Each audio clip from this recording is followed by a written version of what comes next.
আমরা হোটেল আলিশানের একটা রুমে রয়েছি।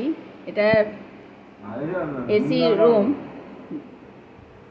কিন্তু এসি রুম হলে কি হবে, যেমন এসির অবস্থা তেমনি ঘরের সিলিংয়ের অবস্থা আপনারা দেখতে পাচ্ছেন। সিলিং ফুটো, রীতিমতো জল পড়ে এখান দিয়ে, আর জানলার দিয়েও জল ঢোকে। আর সবচেয়ে বাজে অবস্থা হচ্ছে ঘরদোর অত্যন্ত নোংরা। আমরা আগের থেকে বুকিং করে আসা সত্ত্বেও এই অবস্থা, কোনো কিছু পরিষ্কার ছিল না। এরপরে আমরা যেটা আসল জিনিস সেটা হচ্ছে বাথরুমটা, ওটা দেখাই। ওটা দেখুন, এই যে কোমর দিয়ে সমানে জল পড়ে যাচ্ছে।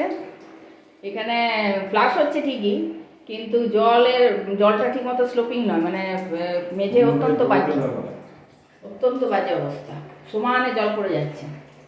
আর গিজার রয়েছে, কিন্তু গিজার ভাঙা। আর এখানে দেখুন, এই যে এখানে হ্যান্ড শাওয়ার যেটা, এটাও ভাঙা। আর এখানে রয়েছে আপনার এই যে কল দিয়ে শুধু ঠান্ডা জলটা ভালো পড়ে, গরম জল একদম সরু সরু লিকলিকে হয়ে পড়ে চালালে। আর এই হচ্ছে বেসিনের অবস্থা। বেসিনে কে একজন সাবান ইউজ করে গেছে আমাদের আগে, সেটাও তোলা হয়নি, অপরিষ্কার। আর এই হলো, এই যে দেখুন পুরো মেঝেটার এই অবস্থা।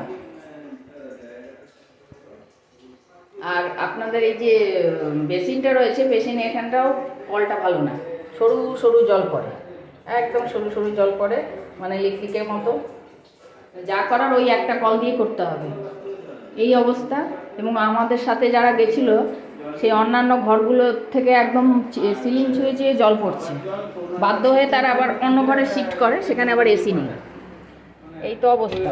আমরা হোটেল আলিশানে, কোরাপুটে হোটেল আলিশানে রয়েছি। তো আমি সাজেস্ট করবো যে আপনারা কেউ এখানে এই হোটেলে আসবেন না। একদম বাজে অবস্থা, অত্যন্ত বাজে অবস্থা। এবং ঘরদোর অত্যন্ত অপরিষ্কার।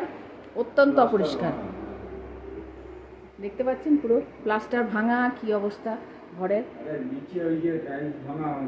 এই যে। এবং পোকামাকড়ে ভর্তি, সবচেয়ে বড় কথা, সেটা পরিষ্কারও রাখে না। আর আমাদের পাশেই যে আমার ভাই ছিল যে ঘরটায় 205, সে ঘরে তো একদম সিলিং দিয়ে জল ছুঁয়ে পড়ছে। বাধ্য হয়ে তারা অন্য একটা ঘরে গেছে, কিন্তু সেটাও সেরকম ভালো না, একই। যাই হোক, একটা রাত্রি কাটাবার জন্য তারা গেছে। এই তো অবস্থা। তো আমি সাজেস্ট করবো আপনারা কেউ ওই হোটেল আলিশানে নেবেন না ঘর।